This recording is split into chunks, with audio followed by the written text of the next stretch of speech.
73 laps complete. Crew chiefs and owners don't just sit up in the box and drink cocktails. They're hard at work during a NASCAR race. They're on the horn. Larry Mack, what are they saying? Well, I've always related, but a crew chief is like a head football coach. You've been formulating your game plan all week. You come here with your game plan, but that old race car, it can throw you a curve early. You got to adjust your game plan. And Dale Earnhardt, they've been adjusting their plan. He's done worked his way, headed back to the front, that black 3. Yep, Earnhardt's back, and he's hunting the lead. Not a good place to be. Sucker hole. He's going to have to get back on one of those lines pretty quick. But he's getting some help. But you notice how he's dancing around in there? He don't like that. That's not something he likes. He's getting a good old push there from that green 14 now, Ron Hornaday. Yeah, that's his boss, ex-boss up there, you know. I'm sure Hornaday says, hey, remember me? Used to drive in the Truck and Bush Series for Earnhardt, now works for A.J. Foyt. But he just left his ex-employee hung out to dry in the middle. Well, he knows he can't stay in that middle very long. That is not the place to be. He'll be in the back in a hurry. Boy, Hornaday just barely got in front of Kurt Busch in the 97 car, and Kurt's going to say, hey, you're going to get in there, you're going to take my push with you. Right with him, John Andretti. He's moved up to challenge that top 10, and Petty's 43. Another rookie caught in the middle. There's the red nose of Andy Houston's car. And here comes Earnhardt down the inside. Under Marlin, 3 wide through the tri-oval. And he almost took the nose off Marlin's car coming back up. I believe Schrader led that lap. He did. Good man, Schrader. That outside line is on the move right now. They got a good run through the tri-oval. Got us another lead change, our boys. Yep, Ken Schrader becomes the 8th different leader of this race. That car has been strong all week. They hadn't made very many adjustments to that race car. They've just kind of fine-tuned on it. It's run good and it's drove good all week.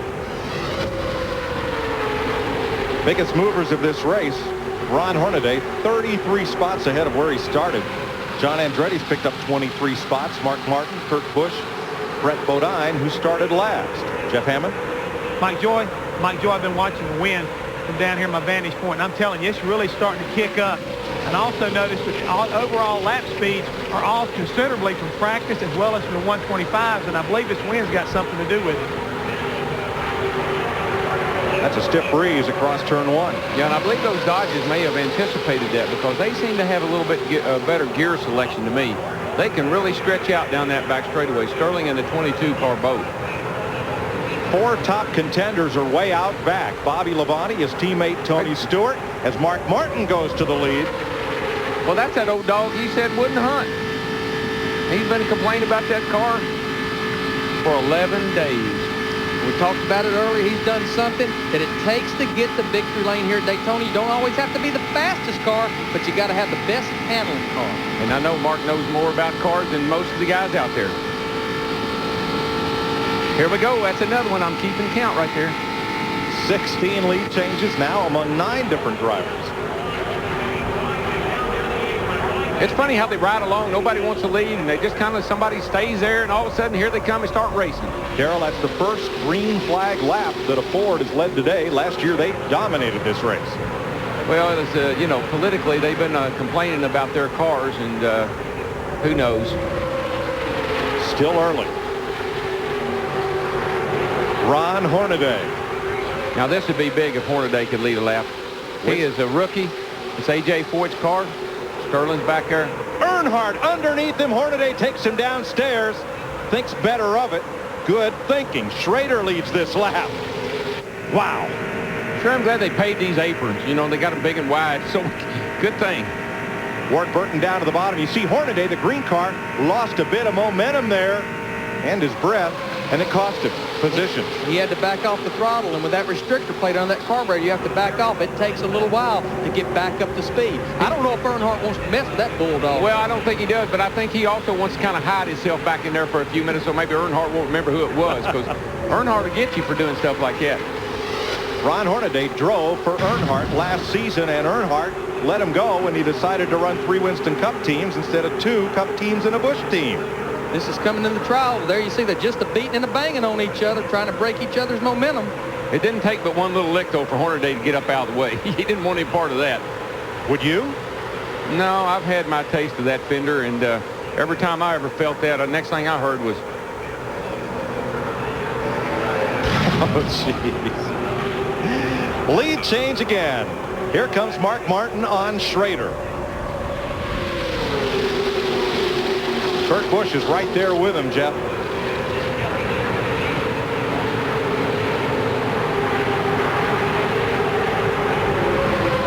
Mike, I'd like to add the young man you're watching back in that 97 car, Kurt Busch, driving for Jack Roush. I worked with him about 7 races last year, and I got news for you. The kid is probably one of the sharpest drivers I've ever worked with, including you, Darrell. I'm telling you right now, the kid has got some talent. He's had a really tough 11 days here at Daytona, but Jack and the rest of the crew have worked very hard on 97 car, and they've got him up there in the front right now. It looks like he's doing a very good job. Mike? Jack Roush told me 3 times this week, I said, Jack, what's wrong? Jack, what's wrong? And he said, DW, we're here for 11 days. You don't use all your stuff up till it's time. Steve Burns. Well, Kenny Schrader's having a great day here today. They were one of the teams that changed motors, but they made their change before happy hour yesterday, the final practice before this race. And Schrader said it was the best motor and best combination that he had since he'd been here at Speed Weeks, which seemed like it started about a month ago. Well, Schrader has not won since Dover, Delaware in 1991. That was 303 races ago. Well, that's a Hendrick motor in there, Randy Dorton and the guys, and they've always made good power. Jeff Gordon, the 25 car, and they do. Terry Labonte, they all make good power.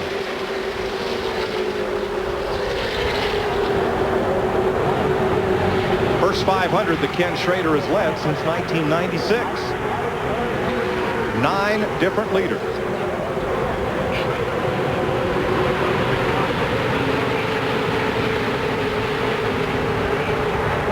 Boy, look at the back end there of Ken Schrader's car. See, that's where, remember, Earnhardt got into him on pit road.